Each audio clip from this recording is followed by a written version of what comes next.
हो चला आगाज रन का, युग बदलने की तैयारी, जीत उसी की होगी जिसका संघर्ष होगा जारी। जी हाँ दोस्तों, welcome to my YouTube channel. और आज का जो क्लास है साइंस का स्पेशल क्लास होने वाला है। और यहाँ आप देख रहे होंगे रिवाइज योर सेल्फ, मतलब आप जो पढ़े हैं उसी को एक रिवीजन के तौर पर हम आपको करा रहे हैं ताकि आपको परफेक्टली याद हो जाए। और क्वेश्चन जो है एग्ज़ाम में पूछे तो आप जो गलती नहीं करें। और क्वेश्चन जब एग्ज़ाम में आप आता है क्वेश्चन पेपर आपके सामने तो बहुत सारे लोग कंफ्यूज हो जाते हैं। तो इसीलिए हम रिवाइज करा रहे हैं, रिवाइज यूर सेल्फ, समझे कि नहीं। आप कितने पानी में हैं आप रिवाइज करके ही मालूम कर सकते हैं, समझे कि नहीं। तो साइंस का वो सभी क्वेश्चन आपको देखने को यहाँ मिल जाएगा जो आपके लिए बहुत ही महत्वपूर्ण होगा। और ख़ासकर बिहार पुलिस के अभ्यर्थी ध्यान से पढ़ेंगे और ध्यान से सभी क्वेश्चन का आंसर भी बताएंगे और करेंगे भी। तो चलिए सभी लोग फटाफट लाइव इस क्लास से जुड़ जाएंगे। और आप सभी को मालूम होगा कि 10 बजे से लाइव क्लास शुरू हो जाता है और अभी आपका 10 बज गया है और लाइव क्लास भी शुरू हो गया है। देखिए आज का पहला क्वेश्चन आपके मोबाइल स्क्रीन पर एवोगाड्रो संख्या का मान होता है। ये केमिस्ट्री में पढ़ना है। केमिस्ट्री में ये क्वेश्चन पूछा जाता है कि एवोगाड्रो संख्या का मान कितना होता है। तो फटाफट बताएं। पहले भी ये क्वेश्चन करवा दिए हैं और कई बार एग्जाम में पूछा भी गया है मध्य निषेध के कि एवोगाड्रो संख्या का मान होता है तो 6.023 गुने 10⁻23 यानी 6.023 गुने 10⁻23 इसका मान होता है। ऑप्शन बी 1 का बता रहे हैं तो आपका बिल्कुल सही जवाब है। एवोगाड्रो संख्या का मान कितना होता है तो 6.023 गुने 10⁻23। Option B will be right answer. अगला क्वेश्चन 2 नंबर देखिए, दूरी मापने की सबसे बड़ी इकाई क्या है। कंफ्यूज नहीं होना है, ये खुद 689 जो 14 मई को बिहार मध्य निषेध का एग्जाम हुआ था उसमें क्वेश्चन पूछा था कि दूरी मापने की सबसे बड़ी इकाई क्या होती है। फटाफट सही जवाब बताए। 2 का सही जवाब बता। 2 का ऑप्शन है पारसेक हो जाएगा। दूरी मापने की सबसे बड़ी इकाई जो होती है वो पारसेक होती है।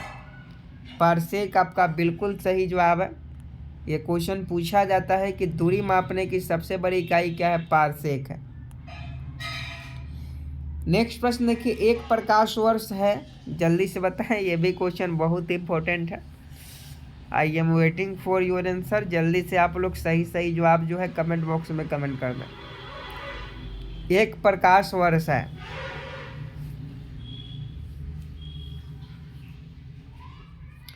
तो देखिए 9.46 गुने 10⁻15 मीटर। 9.46 गुने 10⁻15 मीटर जो है एक प्रकाश वर्ष का मान होता है।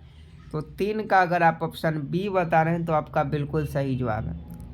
आगे देखिए, 1 लीटर कितने गैलन के बराबर होता है। ये भी क्वेश्चन बहुत जरूरी है और सभी क्वेश्चन साइंस से रिलेटेड है तो आपके लिए तो बहुत ही महत्वपूर्ण है। तो 1 लीटर कितने गैलन के बराबर होते हैं तो 0.2642 गैलन के बराबर होते हैं। 1 लीटर कितना गैलन के बराबर होता है 0.2642। आगे देखिए, 1 फर्मी में कितना मीटर होता है। 5 का सही जवाब बताएं। 1 फर्मी में कितना मीटर होता है।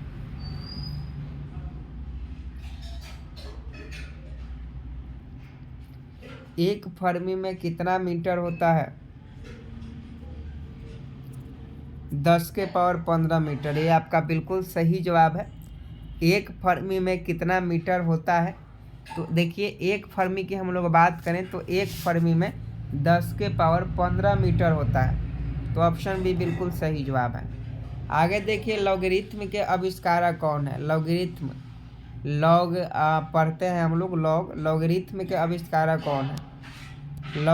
लॉगरिथम सभी जो जितने भी आपके सोशल मीडिया प्लेटफॉर्म है सब लॉगरिथम पर ही काम करते हैं। तो 6 का सही जवाब बताएं कि लॉगरिथम का आविष्कारक है तो ये आपका जॉन नेपियर है। जॉन नेपियर जो है लॉगरिथम के आविष्कारक है। 6 का ऑप्शन सी बिल्कुल सही जवाब है। आगे देखिए क्वांटम सिद्धांत के प्रतिपादक हैं 7 का सही जवाब होता है। क्वांटम सिद्धांत के प्रतिपादक कौन है? तो ये मैक्स प्लांक है। मैक्स प्लांक आपका बिल्कुल सही जवाब है। क्वांटम सिद्धांत के प्रतिपादक कौन है? मैक्स प्लांक है। 7 का ऑप्शन सी बिल्कुल सही जवाब है। आगे देखिए वायुमंडल की आर्द्रता मापने वाला यंत्र कौन सा है? 8 नंबर प्रश्न का सही जवाब बता। वायुमंडल की आर्द्रता मापने वाला यंत्र कौन सा? ये क्वेश्चन पूछा भी गया है, तो आप बताइए कि वायुमंडल की आर्द्रता मापने वाला यंत्र कौन है? तो हाइग्रोमीटर अगर आप बता रहे हैं ऑप्शन बी, तो आपका बिल्कुल सही जवाब है। वायुमंडल की आर्द्रता मापने वाला जो यंत्र है हाइग्रोमीटर है। ऑप्शन बी बिल्कुल सही जवाब है। आगे देखिए 1 एंगस्ट्रम मात्रक बराबर होता है 9 का सही जवाब बताएं। 1 एंगस्ट्रम मात्रक बराबर होता है, तो यह आपका 10 के पावर 10 मीटर होता है। 1 एंगस्ट्रम मात्रक बराबर 10 के पावर 10 मीटर होता है। आगे देखिए पृथ्वी के उपग्रह का कक्षीय वेग निर्भर करता है। साइंस का क्वेश्चन है 10 नंबर, और फटाफट सही जवाब बताएं कि पृथ्वी के उपग्रह का कक्षीय वेग निर्भर करता है। तो एक कक्षा की त्रिज्या पर निर्भर करता है। 10 का ऑप्शन है बिल्कुल सही जवाब है। पृथ्वी के उपग्रह का कक्षीय वेग जो निर्भर करता है वो कक्षा की त्रिज्या पर निर्भर करता है। आगे देखिए घड़ी में चाबी देना उदाहरण है। 11 का सही जवाब बता। घड़ी में चाबी देना उदाहरण है, तो स्थितिज ऊर्जा का। घड़ी में चाबी देना किसका उदाहरण है? स्थितिज ऊर्जा का उदाहरण है। 11 का ऑप्शन सी बिल्कुल सही जवाब हो जाएगा। घड़ी में चाबी देना उदाहरण है स्थितिज ऊर्जा का। आगे देखिए यदि किसी पिंड के समय 50% बढ़ा दिया जाए तो गतिज ऊर्जा का मान होगा। ऐसे ही न्यूमेरिकल क्वेश्चन जब बिहार पुलिस के एग्जाम में पूछे जाते हैं तो परीक्षार्थी जो होते हैं कंफ्यूज हो जाते हैं, उनको समझ में ही नहीं आता है कि क्या करे क्या नहीं करे, कौन सा आंसर होगा। तो ऐसे क्वेश्चन को ध्यान में रखिएगा। यदि किसी पिंड के समय को, क्वेश्चन ध्यान से पढ़िए, यदि किसी पिंड के समय को 50% बढ़ा दिया जाता है तो गतिज ऊर्जा का मान क्या होगा? तो गतिज ऊर्जा का मान जो है क्या होगा? गतिज ऊर्जा का मान क्या होगा? तो गतिज ऊर्जा का मान 125% बढ़ जाएगा। समझे कि नहीं? 5 गुना बढ़ जाता है। अगर किसी पिंड का संवेग, अगर समय का मान 50% बढ़ाइएगा तो इसका 5 गुना जो है गतिज ऊर्जा का मान बढ़ जाता है, यानी 125। तो इसका बिल्कुल सही जवाब है 5 गुना नहीं 125% बढ़ जाएगा। समझे कि नहीं? 125%। आगे देखिए अनुदैर्ध्य तरंग उत्पन्न हो सकती है। जल्दी से बताए। 13 का सही जवाब। अनुदैर्ध्य तरंग उत्पन्न हो सकती है, तो सभी माध्यमों में उत्पन्न हो सकती है। अनुदैर्ध्य तरंग उत्पन्न हो सकती है तो सभी माध्यमों में हो सकती है। आगे देखिए किस माध्यम में अनुप्रस्थ तरंग उत्पन्न नहीं हो सकता? क्वेश्चन ध्यान से पढ़िए। किस माध्यम में अनुप्रस्थ तरंग उत्पन्न नहीं हो सकता? 14 नंबर देख लीजिए और फटाफट सही जवाब बता। तो ये हवा हो जाएगा। हवा में अनुप्रस्थ तरंग उत्पन्न नहीं हो सकता। आगे देखिए प्रतिबल और विकृति का अनुपात कहलाता है। 15 का सही जवाब बता। प्रतिबल और विकृति का अनुपात कहलाता है, तो ये प्रत्यस्थता गुणांक कहलाता है। प्रतिबल और विकृति का अनुपात जो है प्रत्यस्थता गुणांक कहलाता है। 15 का ऑप्शन है बिल्कुल सही जवाब है। आगे देखिए पनडुब्बी आधारित है। 16 का सही जवाब बता। पनडुब्बी आधारित है, तो पनडुब्बी जो है, पनडुब्बी आप देखे होंगे तो आर्किमिडीज के सिद्धांत पर आधारित है। पनडुब्बी किसके सिद्धांत पर आधारित है? पनडुब्बी जो है आर्किमिडीज के सिद्धांत पर आधारित है। 16 का ऑप्शन भी बिल्कुल सही जवाब हो जाएगा। आगे देखिए समुद्र में तैरना नदी की अपेक्षा आसान है क्योंकि? समुद्र में तैरना नदी की अपेक्षा आसान है क्योंकि समुद्र के पानी का घनत्व नदी के पानी से अधिक होता है। समझे कि नहीं? समुद्र में तैरना आसान है। आसान क्यों है? कि समुद्र के पानी का घनत्व जो है नदी के पानी के घनत्व से अधिक होता है। तो ऑप्शन डी बिल्कुल सही जवाब है। आगे देखिए, तरंग अपश्रव्य कही जाती है जबकि उसकी आवृत्ति हो। तरंग अपश्रव्य कही जाती है जब उसकी आवृत्ति होती है तो 20 हर्ट्ज से कम। अगर 20 हर्ट्ज से कम किसी तरंग की आवृत्ति है तो उसे जो है तरंग अपश्रव्य कहा जाता है। आगे देखिए, यदि तरंग की लंबाई का मान आधा कर दिया जाए तो ध्वनि का वेग कितना होगा। यदि तरंग की लंबाई का मान आधा कर दिया जाए तो ध्वनि का मान कितना होगा, आधा हो जाएगा। आगे देखिए, ध्वनि तरंगे होती है 20 का सही जवाब बताए। ध्वनि तरंगे होती है, ध्वनि तरंगे अनुदैर्ध्य तरंगे होती है। 20 का ऑप्शन है बिल्कुल सही जवाब है। आगे देखिए, गोलीय दर्पण की फोकस दूरी उसकी वक्रता त्रिज्या की होती है। 21 का सही जवाब बता, तो ये आपका आधी होती है। गोलीय दर्पण की फोकस दूरी उसकी वक्रता त्रिज्या की होती है तो आधी होती है। आगे देखिए, उत्तल दर्पण द्वारा बना प्रतिबिंब होता है। 22 का सही जवाब बता, तो ये काल्पनिक और सीधा होता है। उत्तल दर्पण द्वारा बना प्रतिबिंब जो होता है काल्पनिक और सीधा होता है। आगे देखिए, प्रकाश तरंग उदाहरण है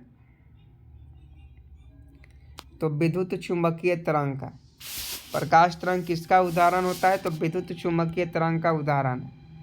आगे देखिए, फोटोग्राफी कैमरे का विदृश्यक लेंस होता है तो ये आपका उत्तल होता है। फोटोग्राफी कैमरे का विदृश्यक लेंस उत्तल है।